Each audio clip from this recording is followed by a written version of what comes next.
Community ecology, आप लोगों को पता है कम्युनिटी कैसे बनती है कि पॉपुलेशंस की एग्रीगेशन जो है वो कम्युनिटी कहलाती है। तो सबसे पहले इसकी डेफिनेशन है कि असेंबलेज ऑफ पॉपुलेशन वो कम्युनिटी है। कम्युनिटी इकोलॉजी में इन्वायरमेंट के साथ कम्युनिटी का क्या रिलेशनशिप है ये स्टडी किया जाएगा।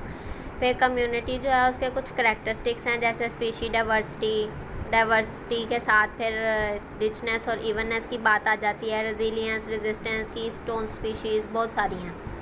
सबसे पहले है स्पीशीज़ डाइवर्सिटी जैसे वैरायटी कि कौन सी स्पीशी एक कम्युनिटी में कितनी ज़्यादा है, ठीक है, तो वो होगी स्पीशी डाइवर्सिटी। अब स्पीशी डाइवर्सिटी के आगे ये दो कंपोनेंट्स हैं, स्पीशी रिचनेस और स्पीशी इवननेस। रिचनेस ये होती है कि एक स्पीशी कितनी अबंडेंट है, रिच कितनी है, तो वो रिचनेस होगी। इवननेस ये कि अमाउंट कितनी बराबर करती है। जैसे एक कम्युनिटी हम ले रहे हैं ग्रासलैंड की, तो उसमें बटरफ्लाइज भी दो हैं, यानी कि स्पीशी जो बटरफ्लाई की है उसका भी नंबर 2 है, और बीटल्स हैं वो भी 2 हैं, तो दोनों की अमाउंट जो है वो 2-2 है, तो वो इवन स्पीशीज़ हैं बीटल्स की और बटरफ्लाइज की, ठीक है। और स्पीशी डाइवर्सिटी जो है वो मेजर की जाती है स्पीशी डाइवर्सिटी इंडेक्स के साथ। यहाँ पे 2 इंडेक्स यूज़ होते हैं, सिम्पसन डाइवर्सिटी इंडेक्स और शैनन डाइवर्सिटी इंडेक्स। ये लिख लीजिएगा, ये इसके मैथमेटिकल एक्सप्रेशन करने की ज़रूरत नहीं है।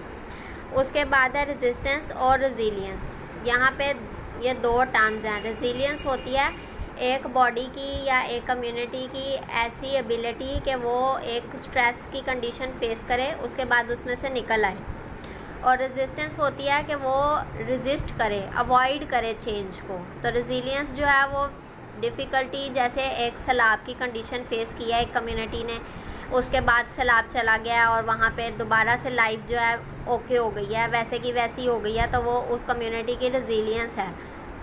और रेजिस्टेंस ये है कि जैसे आप लोगों की क्लास में चेयर्स हैं, तो आप लोगों को कहा जाए कि आप लोग दूसरे सेमेस्टर की किसी क्लासरूम में क्लास लिया करो, तो आप लोग रेजिस्ट करो कि नहीं हमने अपनी ही क्लास में बैठ के क्लास लेनी है, तो ये आप लोगों की रेजिस्टेंस होगी। फिर है डोमिनेंस, डोमिनेट करना, कि एक स्पीशी जो है वो बाकी स्पीशीज़ की निस्बत ज़्यादा हो एक जगह पे, तो वो उसकी डोमिनेंस होगी। अब जैसे हम बात करते हैं कि ग्रासलैंड इकोसिस्टम है, वहाँ पे आपने देखा बीटल्स भी हैं, बटरफ्लाइज भी हैं, आंट्स भी हैं, ह्यूमंस भी हैं, बहुत कुछ है। तो वहाँ पे जो स्पीशी जितनी ज़्यादा होगी तो वो वहाँ की डोमिनेंट स्पीशी होगी, वो डोमिनेट कर जाएगी। फिर है डाइवर्सिटी। डाइवर्सिटी मैं पहले एक्सप्लेन कर चुकी हूँ कि डाइवर्सिटी ये है कि कितनी वैरायटी वहाँ पे प्रेजेंट है एक इकोसिस्टम में, एक कम्युनिटी में। पीरियोडिसिटी, जैसा कि वर्ड से भी जाहिर है कि पीरियोडिक, रिदमिक, हमारे लाइफ प्रोसेसेस बहुत सारे हैं, जैसे ग्रोथ है, रेस्पिरेशन है, रिप्रोडक्शन है, तो हर ग्रोथ जो है वो स्पेसिफिक टाइम में हो रही है।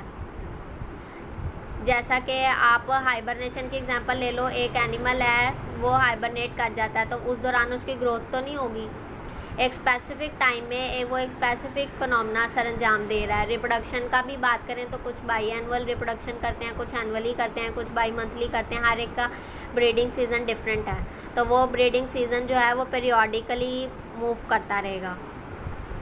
तो ये हो गई पीरियोडिसिटी। स्ट्रैटिफिकेशन जो होता है, स्ट्रैटा फॉर्मेशन, स्ट्रैटा किसे कहते हैं, लेयर्स को।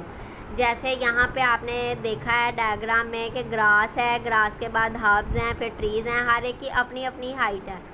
इसकी हाइट ये है ट्रीज़ की, हर्ब्स की यहाँ पे होगी, यहाँ पे ग्रास की होगी, तो हर एक की जो हाइट है वो वेरी कर रही है। तो इस तरह से यहाँ पे लेयर्स बन रही हैं, एक लेयर ये, एक ये, एक ये, तो ये जो है ये स्ट्रैटिफिकेशन है।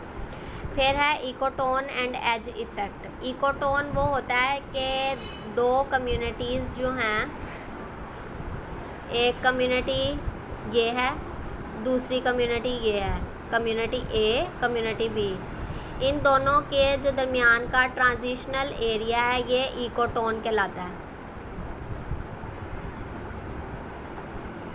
अब यहाँ पे इकोटोन जो है वो शार्प बाउंड्री वाला भी हो सकता है और लेस शार्प वाला भी। जैसे यहाँ पे आप लोगों के नोट्स में एग्जांपल दी हुई है कि अगर हम एक फॉरेस्ट की बाउंड्री देखते हैं और एक कैनाल की बाउंड्री देखते हैं। कैनाल की अपनी कम्युनिटी है, वहाँ पे अपनी लाइफ है, फॉरेस्ट की अपनी लाइफ है। तो अगर उन दोनों की बाउंड्री होगी तो वो एक शार्प बाउंड्री होगी। इसी तरह अगर हम दो फॉरेस्ट की बाउंड्री देखते हैं तो वो एक जैसी होगी, उसमें ट्रांजिशनल एरिया इतना ज़्यादा नहीं होगा। फिर ये वाली कम्युनिटी ए, कम्युनिटी बी, और इन दोनों का ये जो ओवरलैपिंग रीजन है ये होगा इकोटोन। ये मार्जिनल जोन है, इजीली रिकॉग्नाइजेबल है, दो एडजेसेंट कम्युनिटीज़ के बिटवीन है, ओवरलैपिंग एरियाज में। फिर एज इफ़ेक्ट, एज इफ़ेक्ट होता है कि इस कम्युनिटी के भी करैक्टर इसमें आ जाएंगे, इसके भी आ जाएंगे, तो यहाँ पे इंटेंसिटी जो है वो हाई हो जाएगी किसी भी पैरामीटर के लिए। यहाँ पे हो सकता है क्लाइमेटिक कंडीशन इसकी भी एब्जॉर्ब होंगी, इसकी भी होंगी, तो ज़्यादा बेटर ग्रोथ हो जाएगी किसी भी चीज़ की। तो ये वाला जो फिनोमेना है कि यहाँ पे हर चीज़ की इंटेंसिटी ज़्यादा होगी, ये होता है एज इफ़ेक्ट। आज के लिए इतना काफ़ी है, बाकी आधा चैप्टर रह गया वो फिर कल पढ़ लेंगे।